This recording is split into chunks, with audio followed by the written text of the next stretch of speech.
আসসালামু আলাইকুম গাইজ, আমি শাওন ফ্রম শাওন স্টারশিপ। আমি আজকে আপনাদের সাথে যুক্ত হয়েছি কানাডার ডাউনটাউন অন্টারিও টরন্টো থেকে।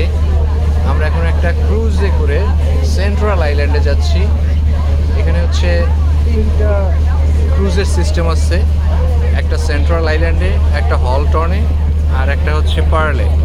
তো 3টে জায়গার মধ্যে আমরা সেন্ট্রাল আইল্যান্ডকে পছন্দ করে বেছে নিয়েছি। আমরা হচ্ছে সেই ক্রুজে আছি এবং ক্রুজ থেকে আমরা এখানে সেন্ট্রাল আইল্যান্ডের মধ্যে যাচ্ছি এবং হচ্ছে এখান থেকে আমাদের যাওয়ার সময় লাগবে মোটামুটি 10 থেকে 15 মিনিটের মতো সময় লাগবে। আমি আপনাদেরকে পুরোটা ঘুরে দেখাইতেছি।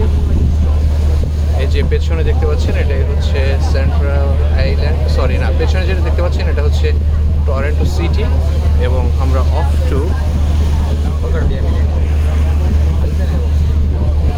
Central island. এই যে পেছনে যেটা দেখতে পাচ্ছেন এটাই হচ্ছে সেন্ট্রাল আইল্যান্ড, আমাদের গন্তব্য। এখানে যাওয়ার জন্য আসলে আপনাকে 2-3টে বিষয় মাথায় রাখতে হবে। সেটা হচ্ছে এখানে একটা টিকিট কাউন্টার আছে। টিকিট কাউন্টারে 2-3টে পদ্ধতি আছে। একটা হচ্ছে অনলাইনের মাধ্যমে টিকিট আপনাকে নিতে হবে, অথবা হচ্ছে আপনাকে বাই কার্ড আর ক্যাশ পেমেন্ট করে নিতে হবে। সো আমরা হচ্ছে কার্ড পেমেন্ট করে নিলাম। কার্ড পেমেন্ট করে নিয়ে সেখান থেকে হচ্ছে পার পারসন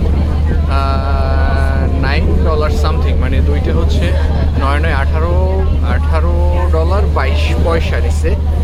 সো আমরা এখান থেকে আবার বিদায় নিচ্ছি। পরবর্তী সেন্ট্রাল আইল্যান্ডে গিয়ে আপনাদের সাথে যুক্ত হব। ভালো থাকবেন। আমি আর আমার কলিগ বন্ধু সাজ্জাদ বিন নাইম, আমরা দুজন একসাথে যাচ্ছি। সো দেখা হবে সেন্ট্রাল আইল্যান্ডে। Thank you so much.